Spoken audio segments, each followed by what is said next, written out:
Graph Switzerland کی company ہے، head quarter لوزین میں ہے اور یہ بادشاہوں، شہزادوں اور ملکاؤں کے لیے ہیرو اور جواہرات کی اسپیشل پروڈکٹس بناتی ہے۔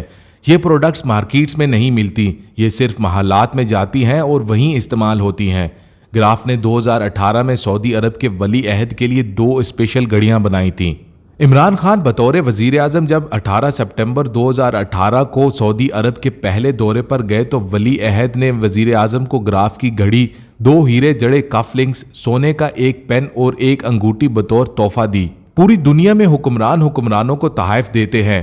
یہ تحائف عموماً عجائب گھروں میں رکھ دیے جاتے ہیں یا پھر ایوان صدر یا وزیر اعظم ہاؤس میں سجائے جاتے ہیں۔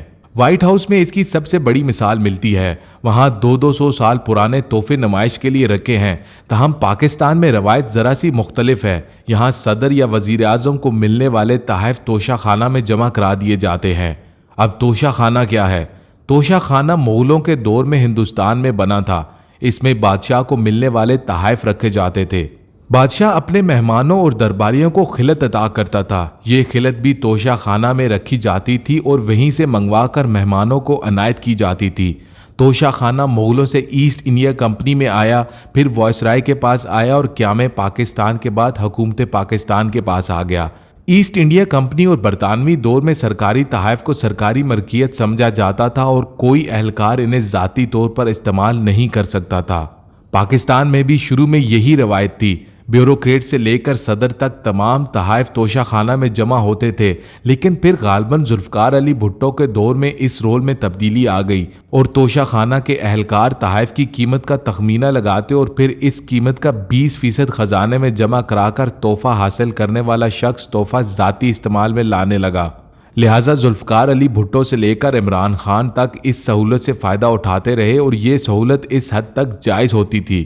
ہم اب واپس عمران خان کے تحائف کی طرف آتے ہیں۔ عمران خان کو سعودی ولی عہد شہزادہ محمد بن سلمان نے 2018 میں 4 انتہائی قیمتی تحائف دیے اور روایت کے مطابق چیف آف پروٹوکول نے تحائف توشہ خانہ میں جمع کرا دیے۔ توشہ خانہ میں گراف کی گھڑی کا تخمینہ 8.5 کروڑ، کف لنکس کی مالیت 56,70,000 روپے، پین کی قیمت 15 لاکھ روپے اور انگوٹھی کی مالیت 87,50,000 روپے ڈکلیئر کی۔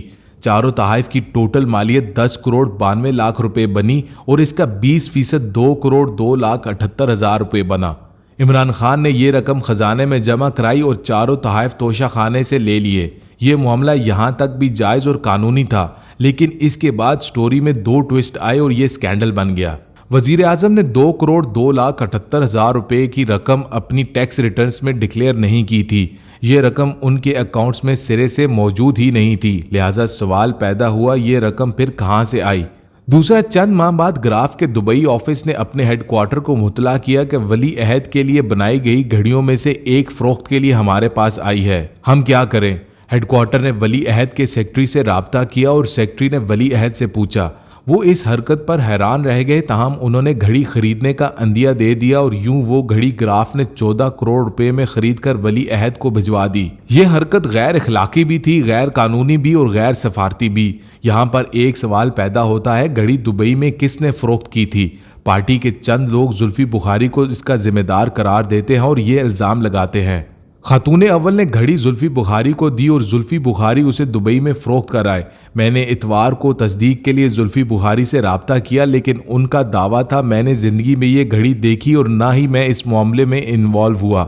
تاہم ان کا کہنا تھا عمران خان نے اگر توشہ خانہ کی رقم ادا کر دی تھی تو وہ گھڑی کے مالک تھے اور وہ اسے جہاں چاہتے اور جب چاہتے فروخت کرتے، کسی کو اعتراض کا کوئی حق نہیں۔ عمران خان نے 2018 سے 2021 تک غیر ملکی سربراہوں سے 58 تحائف حاصل کیے۔ ان کی کل مالیت 14 کروڑ 20,42,100 روپے بنتی ہے۔ ان میں رولیکس کی 6 گھڑیاں، سونے اور ہیروں کے لاکٹ سیٹس، ایئر رنگز، سونے کی انگوٹھیاں اور ہیروں کے بریسلٹ بھی شامل ہیں اور انتہائی مہنگے لیڈیز بیگز بھی۔ خاتون اول کو 20 مئی 2021 کو بھی نیکلس، ایئر رنگز، انگوٹھی اور بریسلٹ ملا اور توشہ خانہ نے اس کی مالیت 58,60,000 روپے طے کی تھی اور خاتون اول نے رقم جمع کرا کر یہ تحائف لے لیے۔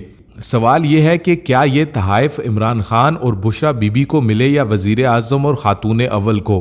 اگر یہ خاتون اول اور وزیر اعظم کو ملے تو پھر ان کا اصل وارث کون تھا؟ یقیناً پاکستان، لہٰذا یہ کسی بھی صورت حکومت پاکستان کے ہاتھ سے باہر نہیں جانے چاہیے تھے۔ لیکن ہم بفرض محال یہ مان بھی لیں خزانے میں 20% رقم، یہ رقم اب 50% ہو چکی ہے، جمع کرا کر وزیر اعظم یا صدر ان تحائف کے حقدار بن سکتے ہیں، تو یہ بھی سوال پیدا ہوتا ہے ان تحائف کو مارکیٹ میں بیچنے کی کیا تک تھی؟